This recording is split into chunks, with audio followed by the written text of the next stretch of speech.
Assalamualaikum warahmatullahi wabarakatuh. Selamat datang di channel As by Story. Jangan lupa like, komen dan subscribe serta aktifkan lonceng notifikasi agar tidak ketinggalan cerita menarik lainnya. Sekarang mari kita mulai ceritanya. Aku ada info nih.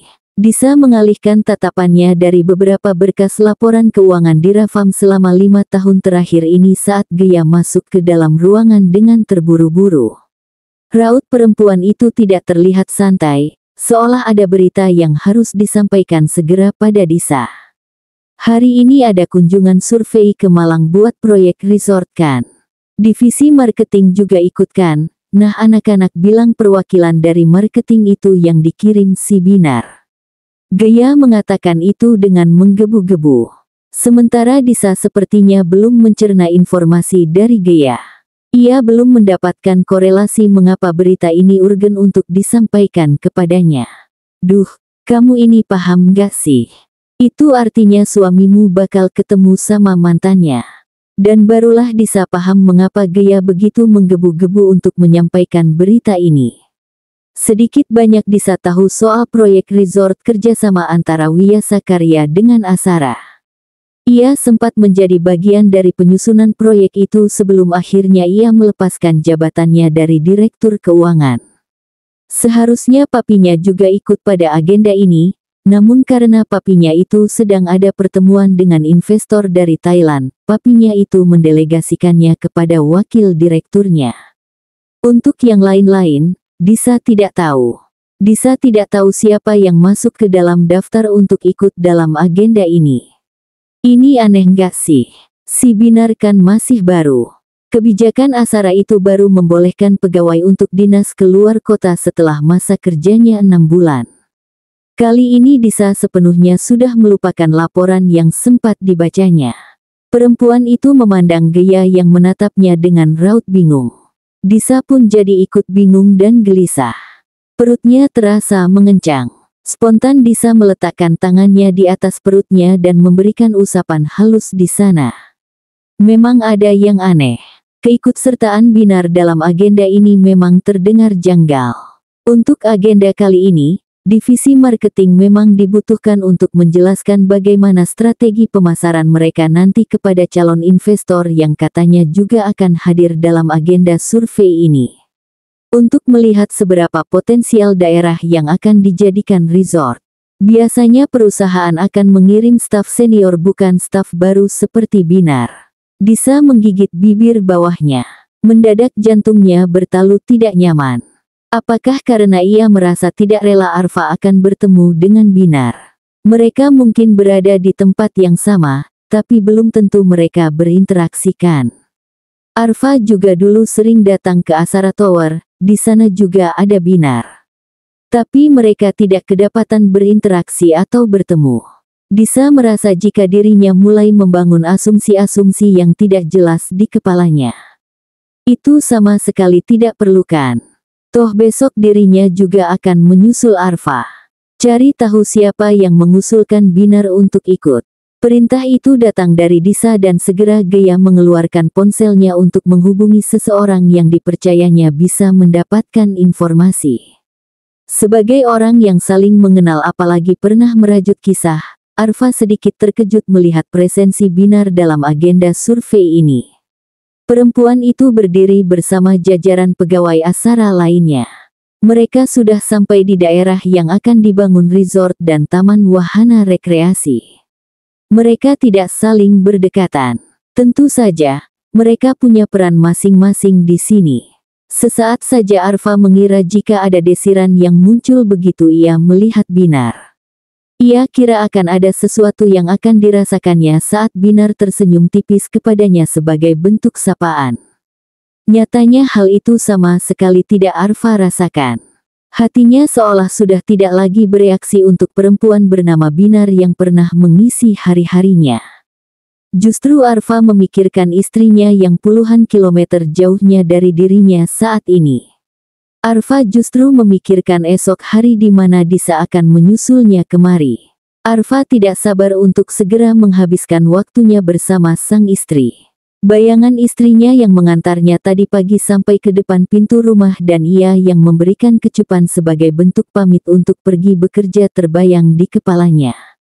Arfa tidak lagi mendengarkan dengan seksama penjelasan arsitek yang bergabung dalam proyek ini. Kalau tidak salah namanya Arkavian. Secepatnya saya akan buat desain kasarnya dan segera saya tunjukkan kepada Pak Arfa. Ucapan dari pria bernama Arka itu mengembalikan fokus Arfa. Baik, Pak. Terima kasih untuk kerja kerasnya. Arfa menjabat tangan Arka. Arfa menawarkan untuk makan siang bersama di restoran lokal yang katanya menjadi favorit orang-orang di sekitar sini, namun Arka menolak. Mengatakan jika dirinya akan segera kembali ke hotel. Kebetulan sekali istri dan anaknya ikut serta dalam perjalanan dinasnya kali ini. Lelaki itu ingin segera bertemu dengan keluarganya.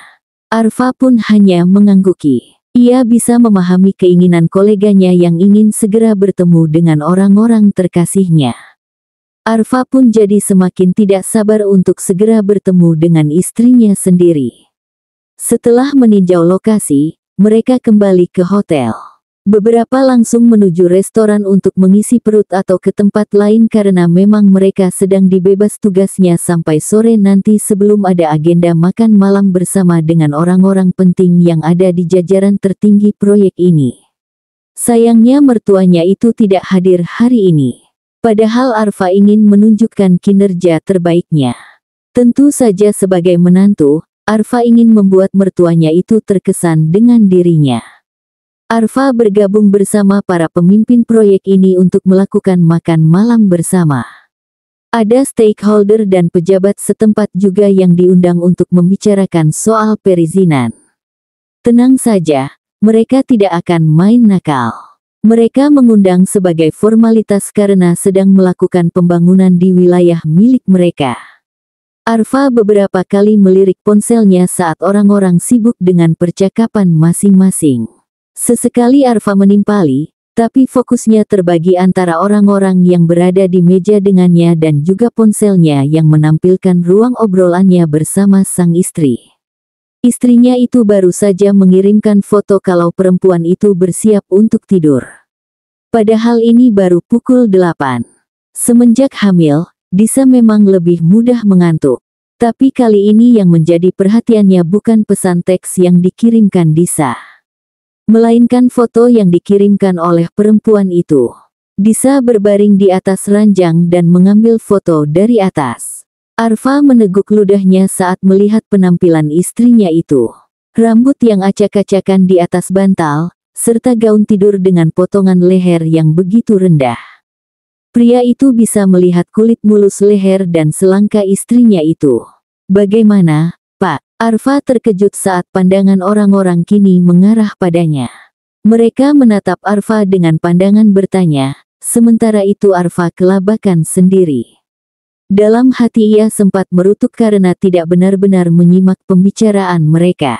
Iya, untuk material nanti pasti akan diinfokan lagi setelah mendapat kabar dari pihak arsitektur.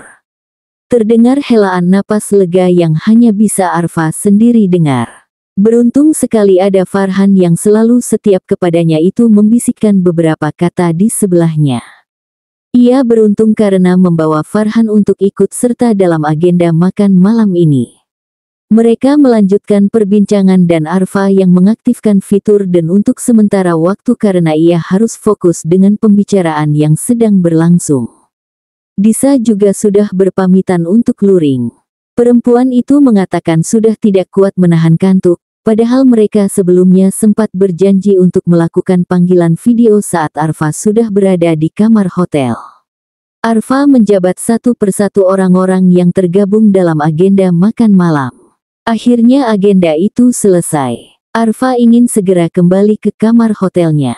Barangkali istrinya itu terbangun dan memilih untuk merealisasikan rencana mereka untuk melakukan panggilan. Namun saat Arfa akan meninggalkan restoran, beberapa orang mencegatnya. Ia kenal dengan orang-orang itu. Salah satunya adalah bawahannya, di antaranya yang lain adalah bagian dari Asara. Kami dan staf lain yang ikut hari ini berencana untuk lanjut, Pak. Bapak mau bergabung? Di atas lantai ini ada bar. Arfa jelas paham lanjut yang dimaksud di sini apa. Ini bukan pertama kali Arfa mendapat ajakan seperti ini. Arfa juga sering menghadiri acara yang biasanya dilakukan setelah makan bersama untuk membahas pekerjaan. Ayo, Pak. Pak Sandi dan Pak Aswan sudah di sana loh. Sejujurnya Arfa ingin sekali menolak. Tapi saat mendengar nama wakil direktur dan juga salah satu direktur dari Asara membuat Arfa merasa tidak enak jika menolak. Pak Sandi adalah wakil direktur yang menggantikan kedatangan ayah mertuanya. Sementara Pak Aswan adalah salah satu jajaran direksi di Wiyasa yang ikut serta dalam agenda bisnis kali ini bersama Arfa. Pak, Farhan di sisinya mencoba menyela. Laki-laki itu berumur 27 tahun itu tampak ragu untuk membiarkan atasannya bergabung dengan acara yang jelas melibatkan minum-minuman beralkohol. Farhan tidak meragukan toleransi atasannya terhadap alkohol. Hanya saja, Farhan merasa tidak seharusnya kali ini atasannya itu ikut. Tidak apa-apa, Han. Saya akan bergabung dengan mereka. Kamu bisa kembali ke kamar. Arfa tidak sampai hati untuk meminta Farhan ikut serta. Laki-laki itu sudah bekerja melewati jamnya hari ini. Ia tahu asistennya itu pasti sudah mendambakan ranjang empuk hotelnya untuk segera beristirahat. Ia sendiri juga tidak akan lama bergabung di acara ronde kedua ini. Hanya bergabung sebentar dan menyapa beberapa orang, setelah itu Arfa akan kembali ke kamarnya. Ia begitu. Tidak membutuhkan waktu 1 jam. Hanya setengah jam saja cukup. Perasaan tidak nyaman itu benar-benar tidak bisa dienyahkan. Arfa duduk dengan canggung di antara orang-orang yang bersorak riang. Mereka tanpa ragu meneguk minuman beralkohol yang mereka pesan. Sementara itu, Arfa hanya meneguk sedikit demi sedikit vodka yang tadi ditawarkan oleh salah satu staf dari Asara.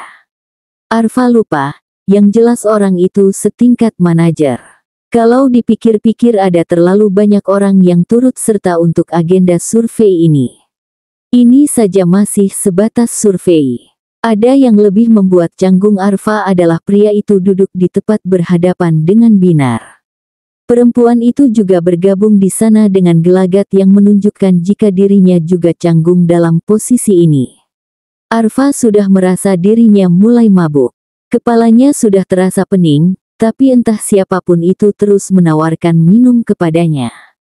Arfa masih memiliki kesadarannya saat mereka memutuskan untuk menyudahi acara-acara minum-minum tidak jelas ini. Saat orang-orang mulai bubar dan beranjak meninggalkan tempat, Arfa juga berdiri dari duduknya. Namun ia salah mengukur kondisi tubuhnya sendiri. Efek alkohol itu lebih pekat daripada yang ia perhitungkan. Kepalanya pening bukan main. Binar, tolong antar Pak Arfa ke kamarnya ya. Pak Arfa terlihat mabuk. Binar melototkan matanya saat mendengar titah dari manajernya. Ia gelagapan untuk menjawab. Tetapi, Pak kenapa tidak menyuruh bawahan Pak Arfa sendiri? Mereka sudah kembali. Kamu tidak lihat, hanya Park Arfa satu-satunya yang dari Wiyasa Karya di sini. Binar memandang sekeliling. Kalau diingat-ingat memang acara minum ini pencetusnya dari pihak Asara. Pun pihak Wiyasa sudah banyak undur diri sebelumnya sebelum kegiatan di bar ini benar-benar berakhir. Arfa terlalu sungkan hanya untuk menolak. Apalagi menolak orang-orang yang mewakili mertuanya itu. Tolong ya, Binar. Saya juga sudah lelah sekali hari ini. Binar pun tidak punya pilihan. Ia terpaksa mendekati tubuh mantan kekasihnya yang sudah sempoyongan. Seingatnya Arfa punya toleransi yang cukup bagus terhadap alkohol. Tapi kenapa laki-laki itu terlihat mudah sekali mabuk malam ini?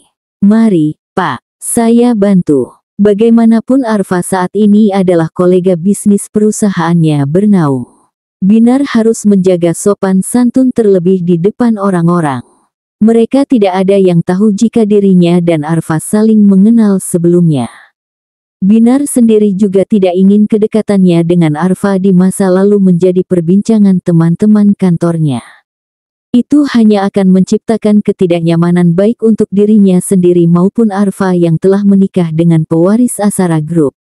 Arfa pasrah saat tubuhnya dibopong menuju lantai kamarnya. Ia tahu jika yang membantunya saat ini adalah Binar. Masa bodoh siapapun yang mengantarnya, saat ini yang Arfa butuhkan hanyalah segera sampai di kamarnya. Ia butuh kamarnya sekarang juga. Sampai di lantai kamarnya berada, Arfa mulai merasakan sesuatu yang tidak beres pada tubuhnya. Ia merasa tubuhnya panas dan gairahnya melonjak cepat. Hawa panas itu membuat Arfa kelimpungan menghadapi sentuhan Binar di tubuhnya yang sedang membopongnya. Arfa berusaha mati-matian untuk menjaga kesadarannya yang kian menipis setiap waktunya. Beberapa kali Arfa meringis dan hal itu ternyata didengar oleh Binar. Perempuan itu menatap sang pria khawatir. Terlebih saat melihat wajah Arfa yang memerah. "Kamu nggak apa-apa?" Begitu sampai di depan pintu kamarnya, Arfa segera menjauhkan badannya dari Binar. Meskipun tubuhnya masih sempoyongan, Arfa berusaha untuk berdiri tegak dengan berpegangan pada tembok.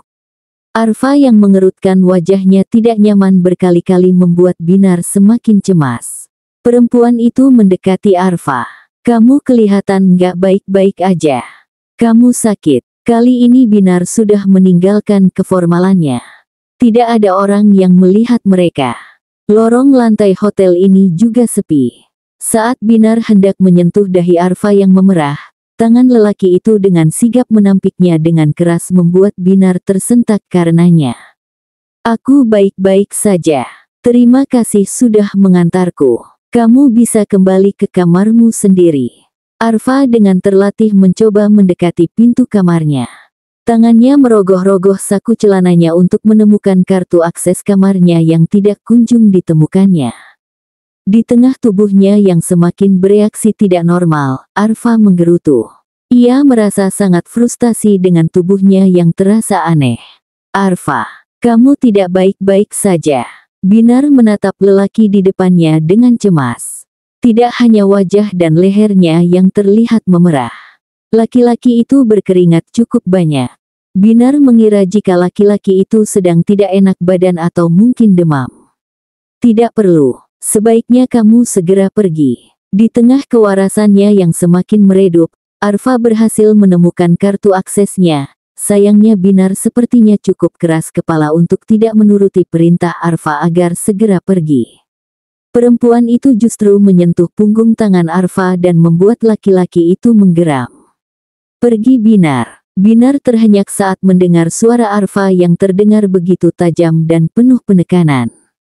Pandangan laki-laki itu menusuk Binar hingga membuat perempuan itu menggigil. Ia melihat Arfa sangat berbeda malam ini. Seperti bukan Arfa yang dikenalnya. Semakin menguatkan dugaan Binar bahwa laki-laki itu sedang tidak baik-baik saja. Disa termenung memegangi ponselnya. Ada sebuah pesan yang baru saja dibacanya. Pesan yang dikirimkan oleh nomor tidak dikenal. Ia tidak ingin mempercayai apa yang baru saja dilihatnya, namun keyakinan Disa semakin dikaburkan dengan situasi yang ada. Pintu lift berdenting kemudian terbuka. Disa akhirnya sampai di lantai kamar Arfa menginap selama berada di Malang. Ia berangkat pagi-pagi sekali agar bisa segera bertemu dengan suaminya itu dan segera menjalankan agenda liburan singkat yang mereka rencanakan. Hanya saja semua terasa sedang berjalan tidak sesuai dengan apa yang diharapkan. Benar, semua tidak sesuai yang diharapkan. Bayangan pesan yang beberapa saat lalu dibacanya semakin terputar-putar di kepalanya. Disa menggigit bibirnya saat berdiri di pintu kamar Arfa. Hatinya terasa tidak tenang, tanpa alasan yang jelas Disa berdebar kencang dengan perasaan tidak nyaman. Semua perasaan terusik itu akhirnya terjawab pada saat pintu kamar Arfa terbuka dan berhasil mengejutkan Disa.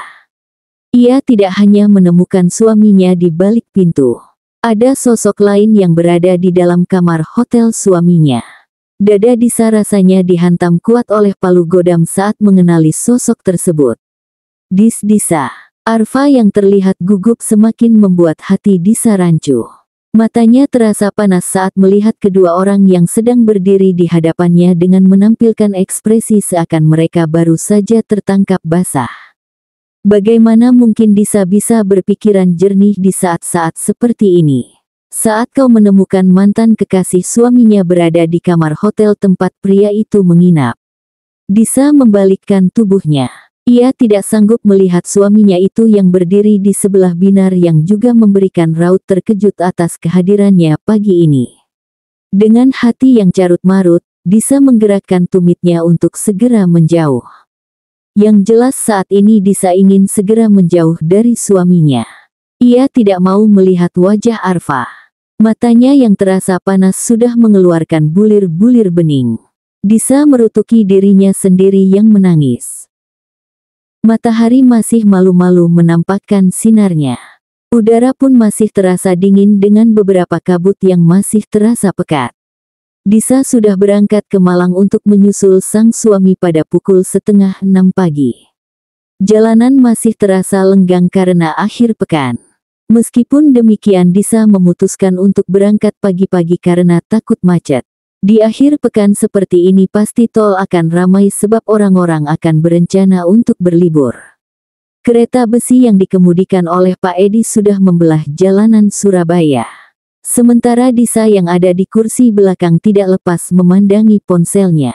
Arfa belum ada kabar. Sejak ia mengatakan ingin segera berangkat tidur, pria itu tidak lagi membalas pesannya. Ketika Disa mencoba menghubungi suaminya saat bangun tadi, panggilan itu tidak terjawab. Kemudian perempuan itu mencoba menghubungi lagi saat akan berangkat, panggilannya justru dijawab oleh suara operator. Menandakan jika ponsel Arfa dalam keadaan tidak aktif. Perasaan Disa menjadi tidak tenang. Tidak biasanya Arfa seperti ini. Saat dalam perjalanan dinas, laki-laki itu pasti sudah mengiriminya pesan di pagi-pagi buta. Sekarang pria itu tidak ada kabar sama sekali. Mbak Disa, sudah sampai. Disa tersentak saat suara Pak Edi memecah lamunannya yang masih terfokus pada gawainya. Sopirnya itu menyebutkan jika mereka sudah sampai di tempat tujuan. Saat Disa melihat keluar jendela mobil memang benar mereka sudah sampai di depan lobi sebuah hotel. Disa memasukkan ponselnya kemudian meraih dompetnya. Mengambil beberapa lembar uang berwarna merah muda dari sana. Pak Edi bisa melipir dulu. Mungkin ngopi atau apa. Saya lihat di lantai 1 hotel ini ada coffee shop. Nanti kalau saya sama Arfa sudah mau pergi, saya telepon Bapak. Disa mengangsurkan beberapa lembar uang yang diambilnya dari dompet kepada Pak Edi yang masih sungkan untuk menerima uang tersebut. Tapi Disa meyakinkan Pak Edi untuk menerimanya. Disa turun dari mobil. Sesaat kemudian mobil yang tadi ditumpanginya sudah berlalu menuju tempat parkir. Disa melangkahkan kakinya memasuki lobi hotel. Perempuan itu langsung menuju lift. Ia sudah tidak sabar untuk bertemu dengan suaminya. Sebelumnya Arfa sudah sempat mengabarkan di lantai dan di kamar berapa pria itu menginap. Jadi Disa bisa langsung menuju kamar hotel pria itu. Saat menunggu lift yang dinaikinya membawa Disa sampai di lantai yang dituju, ponselnya berdering singkat. Disa membuka tasnya dan mengambil ponselnya untuk melihat siapa yang mengirimkan pesan kepadanya. Perempuan yang sedang berbadan dua itu semangat sekali untuk mengecek gawainya, mengira jika yang mengirimkan pesan adalah sang suami. Sayangnya, bukan suaminya yang mengirimkan pesan. Disa mengerutkan dahinya saat melihat nomor tidak dikenal yang mengirimkan pesan padanya. Napas Disa tercekat saat ponselnya menampilkan pesan itu. Sebuah gambar dari potongan rekaman CCTV. Di dalam gambar itu menampilkan seorang pria yang sedang merangkul seorang perempuan di lorong hotel. Dari interior dan cat dinding hotel itu, Disa tahu jika lokasinya adalah hotel tempat dirinya saat ini berada. Yang membuat Disa nyaris kehilangan napasnya adalah siapa sosok yang ada di dalam foto itu. Disa mengenali postur tubuh pria di dalam foto. Bagaimana mungkin Disa tidak mengenalinya jika tubuh itulah yang dilihatnya setiap hari. Pintu lift berdenting. Disa dengan pikirannya yang mulai berkabut dan syok dengan kiriman foto itu mencoba untuk tetap berpijak di atas kakinya. Tumitnya ia seret untuk melangkah keluar dari lift. Dengan napas yang terasa memburu serta perut yang terasa mengencang, Disa berjalan menuju kamar dengan nomor yang diberitahukan Arfa kemarin. Disa sudah berdiri di depan kamar tempat Arfa menginap. Ia belum sempat mengetuk pintu ketika pintu itu sudah terlebih dahulu terbuka. Apa yang ada di balik pintu itu seperti menvalidasi foto yang sebelumnya dikirimkan kepadanya. Ada Arfa dengan tampilan bangun tidurnya berdiri bersebelahan dengan Binar. Kedua orang itu terkejut melihat presensi Disa. Terlebih Arfa yang terperangah melihat keberadaan sang istri. Pandangan Disa semakin berkabut, napasnya tersendat. Dadanya terasa sesak sekali seperti baru saja dipukul oleh palu godam. Ia tidak ingin mempercayai apa yang dilihatnya saat ini. Ia tidak ingin mempercayai jika saat ini suaminya berada di dalam kamar hotel bersama seseorang yang Disa tahu adalah mantan kekasih dari pria itu. Sayangnya, itu semua nyata.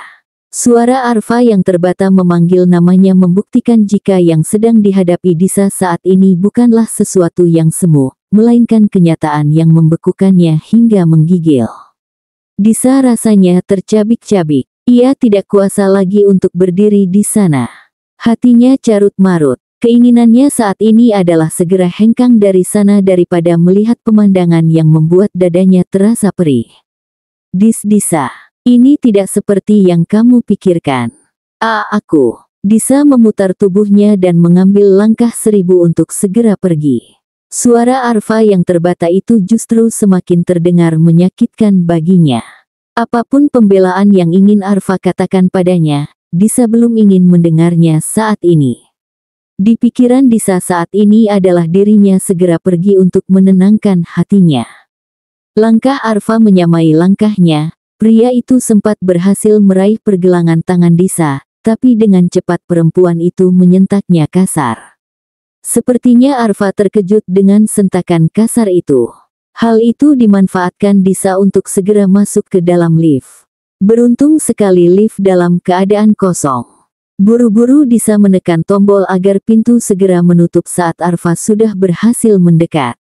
Pintu berhasil menutupi saat Arfa nyaris memasuki lift. Napas Disa tersengal. Perempuan itu merobohkan tubuhnya di dinding kotak besi yang membawanya menuju lantai dasar. Ia bisa merasakan pipinya terasa panas akibat dari cairan bening yang meluruh dari matanya. Disa membenci ini. Disa membenci tangisan yang dikeluarkannya saat ini. Dengan tangan gemetar, perempuan itu mengambil ponselnya dan segera menghubungi Pak Edi agar menunggunya di depan lobi. Ia yakin Arfa pasti bisa segera menyusulnya. Oleh karena itu ia ingin segera meninggalkan hotel ini. Setelah memakan waktu bermenit-menit, Disa sampai di lantai dasar. Perempuan itu melangkah dengan cepat menuju pintu utama. Tidak memedulikan perutnya yang mulai terasa tidak nyaman. Terasa nyeri di perut bagian bawahnya. Disa sedikit bernapas lega saat Pak Edi sudah berada di depan lobi bersama mobilnya. Tidak lama ia mendengar suara Arfa yang memanggil-manggilnya. Pria itu berlari mengejar Disa. Secepat kilat Disa masuk ke dalam mobil. Arfa berdiri di samping pintu mobilnya yang sudah tertutup. Pria itu menggedor-gedor jendela dan memaksa Disa untuk membuka pintu. Sayangnya Disa menulikan telinganya. "Jalan, Pak," perintah Disa. Ia tidak peduli dengan Arfa yang masih berkeras agar Disa turun dari mobil. "Tetapi, Mbak, itu Mas Arfa. Saya bilang jalan, Pak." Pak Edi yang dilanda kebingungan pun terpaksa menjalankan mobil saat nyonyanya memaksanya demikian. Pria berumur 40 tahun itu kebingungan dengan situasi yang sedang terjadi. Beberapa menit yang lalu majikan perempuannya menelponnya saat dirinya sedang berada di antrian untuk membeli segelas kopi untuk kembali mengambil mobil dan menjemput di lobi. Ia kira kedua majikannya sudah siap untuk berjalan-jalan. Namun betapa terkejutnya saat ia menyaksikan aksi kejar-kejaran dari kedua majikannya itu. Apalagi saat melihat majikan perempuannya berurai air mata. Pak Edi sempat dilanda dilema. Haruskan ia mengikuti perintah sang majikan perempuan yang menyuruhnya untuk menjalankan mobil atau tidak melakukannya saat mendengar majikan laki-lakinya menggedor-gedor pintu belakang menyuruhnya untuk tidak menjalankan mobil. Awalnya Pak Edi ingin mengikuti perintah Arfa. Sayangnya, perempuan yang berada di kursi penumpang memekik kepadanya untuk segera menginjak pedal gas. Akhirnya Pak Edi memegang kemudinya dan menjalankan mobil. Pak Edi tidak punya waktu untuk menerka-nerka apa yang sedang terjadi karena harus fokus pada jalanan. Pria itu pun hanya bisa memandang Disa yang menangis dalam diam melalui kaca spion. Punggung tangan Disa sibuk menghapus setiap air mata yang jatuh dari pelupuknya. Tidak membiarkan tetes-tetes bening itu berjatuhan di pipinya. Berulang kali batinnya meneriakkan agar tidak menangis. Namun nyatanya matanya itu tidak mau menuruti perintahnya. Lelah karena tak kunjung bisa menghalau air matanya, tangan Disa meremas celana kulot berwarna beige yang dipakainya. Tangannya mengepal di atas lutut. Giginya menggigit keras bibir bawahnya agar tangisannya tidak berubah menjadi isakan. Kacau. Benar-benar kacau. Di kepalanya masih terekam dengan jelas apa yang dilihatnya di depan kamar hotel tempat Arfa menginap. Mengingat dengan jelas keberadaan sang suami bersama mantan kekasihnya. Tentu saja saat ini kepalanya sedang memikirkan berbagai skenario buruk mengenai suaminya itu. Bagaimana bisa mantan kekasih pria itu berada di kamar tempatnya bermalam? Apakah selama ini Disa sudah salah menaruh kepercayaan kepada pria itu? Apakah Disa terlalu mudah untuk membiarkan Arfa benar-benar masuk ke dalam kehidupannya? Kita akan mewujudkan sebuah keluarga yang sempurna untuk anak-anak kita. Kita akan memberikan kesempatan pada pernikahan ini dan tidak akan menyerah padanya. Sial sekali. Penuturan Arfa di malam pertama mereka kini ikut terngiang-ngiang di kepala Disa. Membuat kepala Disa terasa penuh dan semakin pening. Apakah arti dari kalimat itu sekarang? Semuanya terasa mengabur sekarang.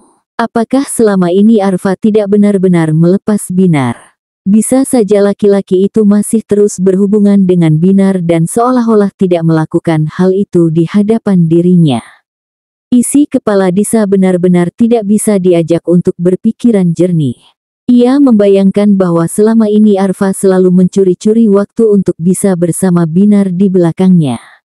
Dan tentu saja, perjalanan kerja ke Malang yang mengikut sertakan Binar di dalamnya bisa menjadi kesempatan bagus bagi mereka untuk menghabiskan waktu bersama. Khayalan itu semakin menusuk dada Disa. Rongga dadanya terasa begitu berat. Ulu hatinya terasa nyeri membayangkan sebuah pengkhianatan. Membayangkan jika selama ini dirinya telah salah mengambil langkah dengan menerima Arfa membuat Disa tidak bisa menahan luapan amarah, kecewa, sedih, dan terluka. Disa tertawa nanar. Bagaimana bisa dirinya berpikiran Arfa akan benar-benar selesai dengan Binar saat kedua orang itu pernah merajut kasih bertahun-tahun. Hubungan bertahun-tahun itu jelas tidak bisa dibandingkan dengan hubungannya bersama Arfa yang masih berlangsung singkat. Disa seperti sedang membodohi diri sendiri dengan memberikan kepercayaan kepada suaminya itu. Mami. Rasanya semenyakitkan inikah saat papi datang ke rumah bersama perempuan lain. Sepertinya nasibnya tidak akan jauh berbeda dari maminya. Disa tidak tahu apakah papinya dulu benar-benar mencintai maminya selama pernikahan mereka. Dan sekarang Disa juga tidak tahu bagaimana perasaan suaminya kepadanya. Ternyata dirinya pun kalah dengan sesuatu yang dinamakan perasaan. Seingatnya ia sudah membentengi diri sebaik mungkin. Selama hidupnya Disa tidak membiarkannya mudah terbawa perasaan. Nyatanya benteng yang dibangunnya tidak cukup kokoh untuk menghindarkan Disa dari goresan luka di hati. Disa sedang larut dalam kubangan kekecewaan yang sedang menenggelamkannya ketika telinganya menangkap suara tabrakan keras. Detik selanjutnya, Disa tidak hanya merasakan hatinya yang terasa sakit, tapi sekujur tubuhnya juga terasa sakit luar biasa seperti dihantam dengan sangat kuat. 1 jam sebelumnya, Arfa bangun dengan kepala yang terasa amat sangat berat. Matanya mengerjap beberapa kali untuk menyesuaikan diri dengan pencahayaan yang ada. Ia mendesah berat saat akhirnya nyawanya berhasil terkumpul. Matanya mengedar untuk mengecek kondisi kamarnya. Sepertinya matahari sudah naik menampakkan sinarnya. Tangannya meraba-raba nakas untuk menemukan ponselnya. Saat dinyalakan layar ponselnya tetap menghitam. Sepertinya benda itu kehabisan daya. Arfa mendesah kasar karena ia tidak bisa mengecek pukul berapa sekarang. Malam kemarin adalah malam terburuk bagi Arfa sepanjang hidupnya. Ia yakin ada yang tidak beres. Setelah berhasil menjauhkan Binar yang berusaha mengecek kondisi tubuhnya, Arfa langsung terbirit-birit membuka pintu dan masuk ke dalam. Membiarkan Binar yang masih memanggil namanya beberapa kali di luar kamar. Arfa tidak peduli. Yang jelas saat itu dirinya perlu menguasai dirinya sendiri. Tubuhnya benar-benar terasa asing. Rasa panas yang menjalari setiap sarafnya membuat Arfa nyaris gila. Jika Binar tetap berada di sisinya, ia yakin akan terjadi sesuatu yang tidak diinginkan. Arfa memilih meredakan gejala aneh di tubuhnya dengan berdiam diri di bawah guyuran air. Itu tidak sepenuhnya meredakan gairah yang tiba-tiba memuncak. Tapi setidaknya itulah yang bisa Arfa lakukan. Berperang dengan kondisi yang sama sekali tidak bisa diajak kompromi sudah jelas bukan malam yang bersahabat. Setelah berjam-jam mendekam di bawah guyuran air shower, Arfa keluar dengan kulit-kulit telapak tangan yang memucat. Laki-laki itu berbaring di atas kasur dengan suhu ruangan yang ia atur cukup rendah. Tubuhnya masih terasa panas. Setelah berusaha untuk meredakan dobrakan gairah itu, Arfa berhasil tertidur menjelang dini hari. Itu yang menyebabkannya bangun saat mentari sudah tidak malu-malu menampakkan sinarnya. Arfa butuh mengisi daya ponselnya untuk menghubungi Farhan. Ia perlu asistennya itu untuk mencari tahu siapa yang berani-beraninya mencampurkan sesuatu ke dalam minumannya. Ia juga perlu mengabari istrinya. Semalaman ia tidak mengecek ponselnya karena sibuk memadamkan reaksi tubuhnya. Tepat setelah menghubungkan kabel mengisi daya ke ponselnya, pintu kamarnya diketuk. Arfa mengira jika itu Farhan, ia pun segera menuju pintu dan membukanya. Betapa terkejutnya saat menemukan Binar berdiri di depannya. Perempuan itu melangkah mendekat hingga masuk ke dalam kamar. Arfa pun mundur. Takut-takut jika masih ada reaksi yang tersisa. Takut jika perangsang yang kemarin masuk ke dalam tubuhnya masih berefek hingga pagi ini. Kamu kemarin tidak terlihat baik-baik saja. Jadi aku khawatir. Kamu sakit. Susah bagi Binar untuk mengabaikan Arfa, sosok pria yang pernah menemani hari-harinya terlihat tidak baik-baik saja semalam. Jadi pagi ini perempuan itu memutuskan untuk mengecek kondisi pria itu. Meskipun awalnya ragu karena bagaimanapun mereka sudah tidak terikat hubungan apapun selain kolega. Binar meyakinkan diri jika cukup menanyakan kondisi pria itu dan semuanya beres. Ia hanya tidak bisa merasa abai begitu saja. Aku baik-baik saja. Terima kasih untuk perhatiannya. Tapi maaf, sebaiknya kamu segera pergi.